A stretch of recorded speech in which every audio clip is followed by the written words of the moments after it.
ఛీ, ఒక్కడికి బుద్ధి జ్ఞానం లేదు.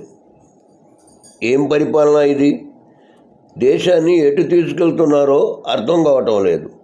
ఎక్కడ చూసినా మోసాలు, దోపిడీలు, బోర్డు తిప్పేయటాలు, నిబంధనలు ఉల్లంఘించడాలు అని రుసరుసలాడుతూ పేపర్ మర్చి పక్కన పడేశాడు. ఒసేయ్, కాస్త కాపీ తగలై నా మొఖాన అంటూ గట్టిగా కేక వేశాడు మోహన్ రావు. మోహన్ రావు ప్రభుత్వ పాఠశాలలో టీచరు. అది చాలా చిన్న గ్రామం కావటంతో అన్ని సబ్జెక్టులను అతడే బోధిస్తాడు. మోహన్ రావుకు కాస్త సిరాకు ఎక్కువ. ప్రతిదానికి సిర్రుబుర్రులాడుతూ ఉంటాడు. ఎవరైనా చిన్న తప్పు చేసినా సహించలేనట్టుగా ప్రవర్తిస్తూ ఉంటాడు. కానీ అతను మాత్రం ఎప్పుడూ ఏదో తప్పు చేస్తూనే ఉంటాడు. మధ్యరాత్రిలో ఎవరో తనను పేరు పెట్టి పిలుస్తున్నట్టు అనిపించడంతో కళ్ళు తెరిచి చూచాడు మోహన్ రావు. ఎదురుగా కాషాయంగ వస్త్రాలు ధరించిన ఒక మనిషి కనబడటంతో ఎవరు స్వామి మీరు అని అడిగాడు కళ్ళు నులుముకుంటూ. స్వామి అని పిలిచావుగా, స్వామినే అనుకో అన్నాడు ఆయన శుద్ధిలాసంగా నవ్వుతూ. అది సరే కానీ ఏళ్ళకాని వేళలో ఇక్కడ ఎందుకు వచ్చారు అని అడిగాడు కాస్త చిరాగ్గా. ఏమీ లేదు, రోజు నువ్వు పడుతున్న అవస్థ చూస్తూనే ఉన్నాను. అందుకే నీకు ఒక వరం ఇవ్వాలనుకుంటున్నాను. వరమా? నేనేం వరం కోరలేదే అన్నాడు మోహన్ రావు. వరం అనేది ప్రత్యేకించి మనం కోరుకునే అవసరం లేదయ్యా. మనం గట్టిగా మనసులో ఏమనుకుంటే దాన్నే కోరుకున్నట్టు. అయితే ఇప్పుడు ఏం చేయమంటారు? ఇదిగో, ఇది నీకు గిఫ్ట్గా ఇస్తున్నా అంటూ ఒక గొడుగు మోహన్ రావు ముందు పెట్టాడు ఆయన. గొడుగు ఇచ్చి వరం అంటున్నారేమిటి స్వామి, మీకేమైనా మతిపోయిందా అన్నాడు మోహన్ రావు ఆ గొడుగు అందుకుంటూ. దీని మహిమ నీకు తెలియక అలా అంటున్నావు మోహన్ రావు. చెబుతాను విను. ఈ గొడుగు నువ్వు తెరవగానే కొద్ది క్షణాల్లో ఈ భూమండలం స్తంభించిపోతుంది.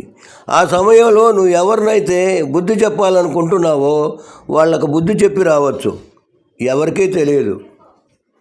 ఇప్పుడు చెప్పు, ఇవ్వమంటావా వద్దంటావా అంటూ గొడుగు మరోవైపు పట్టుకున్నాడు. కావాలి స్వామి, కావాలి. ఈ బుద్ధి లేని వాళ్ళకి బుద్ధి చెప్పడానికి ఇలాంటి ఆయుధం ఖచ్చితంగా కావాల్సిందే నాకు. ఇచ్చేయండి అని పక్కన పెట్టుకున్నాడు. తదాస్తు, సరే మరి అయితే ఇక నేను బయలుదేరుతాను అంటూ చటుక్కున మాయమైపోయాడు ఆయన. కానీ ఒక్క క్షణం కూడా గడవకముందే తిరిగి ప్రత్యక్షమయ్యాడు. అదేంటి స్వామి మళ్ళీ వచ్చారు, కొంపతీ తీసుకుంటారా ఏంటి అన్నాడు గొడుగును గట్టిగా పట్టుకుంటూ.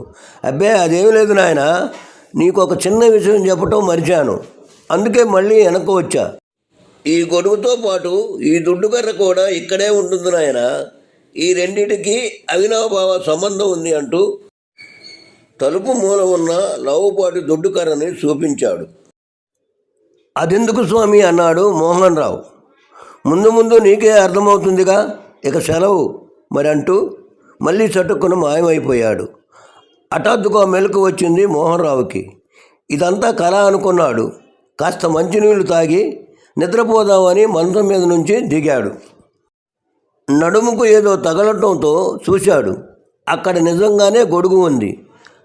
తలుపు మూలాను చూశాడు కళ్ళు నులుపుకొని. అక్కడ కూడా దుడ్డుకర్ర ఉంది. అంటే ఇదంతా నిజమేనన్నమాట. ఒక్కసారిగా ఎగిరి గంతేయాలనిపించింది మోహన్ రావుకు. కానీ నిద్రలో ఉన్న తన పెళ్ళాం లేచి భయపడుతుందని ఊరుకున్నాడు. నీళ్లు తాగి కొడుకును అపురూపంగా పక్కన పెట్టుకొని పడుకున్నాడు. పొద్దున్నే లేచి శుభ్రంగా తయారై గొడుగు పట్టుకొని బయటకు బయలుదేరాడు. మనసులో ఆలోచిస్తూనే ఉన్నాడు, దీన్ని ఎలా ఉపయోగించాలి అని. అలా కాస్త దూరం వెళ్ళగానే కనపడ్డాడు పోలీస్ కానిస్టేబుల్ కనకయ్య. దొరికాడు నా చేతికి అనుకున్నాడు మనసులోనే మోహన్ రావు. గతంలో ఓసారి మోహన్ రావు బడి నుంచి సైకిల్పై వస్తున్నాడు.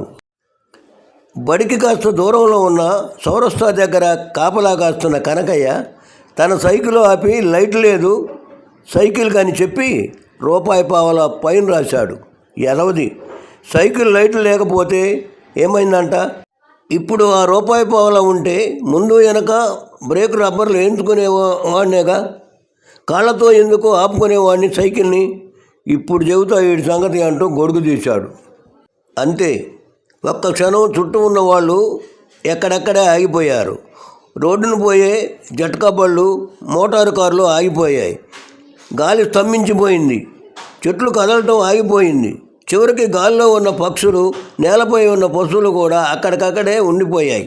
వెంటనే రోడ్డు దాటుకొని వెళ్ళి కనకయ్య ఆ చెంప ఈ చెంప పటాపటామని వాయించేశాడు. మళ్ళీ ఏమి ఎరగనట్టు రోడ్డు పక్కకు వచ్చి ఏం జరిగిందో గమనించసాగాడు. దవడలంతా మంటగా అనిపించడం వల్ల ఎదురుగా ఉన్న మంగళ షాపులోకి దూరాడు కనకయ్య, చెంపలు రుద్దుకుంటూ. గొడుగు మంత్రం పనిచేస్తుండటంతో మడిచి సంకలో పెట్టుకొని చక్కగా బడికి చేరుకున్నాడు మోహన్ రావు నవ్వుకుంటూ. మరుసటి రోజు ఉదయమే లేచి ఢిల్లీ వెళ్ళి ప్రైమ్ మినిస్టర్ని, మద్రాసు వెళ్ళి చీఫ్ మినిస్టర్ని కొట్టి ఇంటికి వచ్చేశాడు. వాళ్ళు దేశాన్ని, రాష్ట్రాన్ని సరిగా పరిపాలించడం లేదని మోహన్ రావు గట్టి నమ్మకం. పరీక్ష పేపర్లు దిద్ది ఒక్కొక్కరికి ఇవ్వటం ప్రారంభించాడు మోహన్ రావు బళ్ళు. సరిగ్గా మార్కులు రాని వాళ్ళని బెత్తంతో వాయిస్తూ, ఏంట్రా సూరిగా ఈ మార్కులు అన్నాడు వాడి మొహం వంక కోపంగా చూస్తూ. అది అయ్యగారు, మా పొలంలో పనసకాయలు కోయటానికి వెళ్ళాను, అందుకే అంటూ బుర్ర గోక్కున్నాడు. పనసకాయ పేరు వినగానే ఆరబెట్టిన పనసపొట్టు కూర గుర్తుకొచ్చి నోట్లో నీళ్లు ఊరాయి మోహన్ రావుకు. సరే మీ అయ్యకు చెప్పు కాయలు ఇంటికి పంపించమని అంటూ బెత్తం పక్కన పడేశాడు వాడిని కొట్టకుండా. ఇంతలోనే ఎక్కడి నుంచి వచ్చిందో తెలియదు దుడ్డు కర్ర మోహన్ రావు వీపు మీద ఎడాపెడా బాధ సాగింది. ఆ దెబ్బలకు తాళలేక అమ్మో అమ్మో అయ్యో అంటూ అరుస్తున్నాడు మోహన్ రావు. బిత్తరపోయిన పిల్లలంతా ఒక్కసారిగా అరుచుకుంటూ బయటకు పరుగులు తీశారు.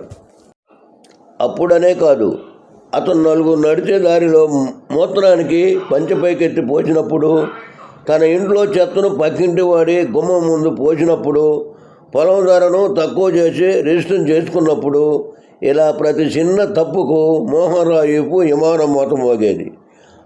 ఆ రోజు రాత్రి నిద్రపోయేటప్పుడు మనసులో అనుకున్నాడు మోహన్ రావు, నాకు అర్థమైంది స్వామి నీ లీల. ఎదుటి వాళ్ళ తప్పులు ఎత్తి చూపించడానికి ఒక ఏలు వాళ్ళ వైపు పెడితే 4 ఏళ్ళు మన వైపు ఉంటాయని. ముందుగా మనం సన్మార్గంలో నడిచి అప్పుడు ఎదుటి వాళ్ళను బుద్ధి చెప్పాలని నాకు అర్థమయ్యేటట్టుగా బాగా చెప్పావు అనుకుంటూ అలానే నిద్రపోయాడు. ఉదయం లేచి చూసేసరికి పక్కన గొడుగు లేదు, తలుపు మూలన దుడ్డు కర్ర లేదు.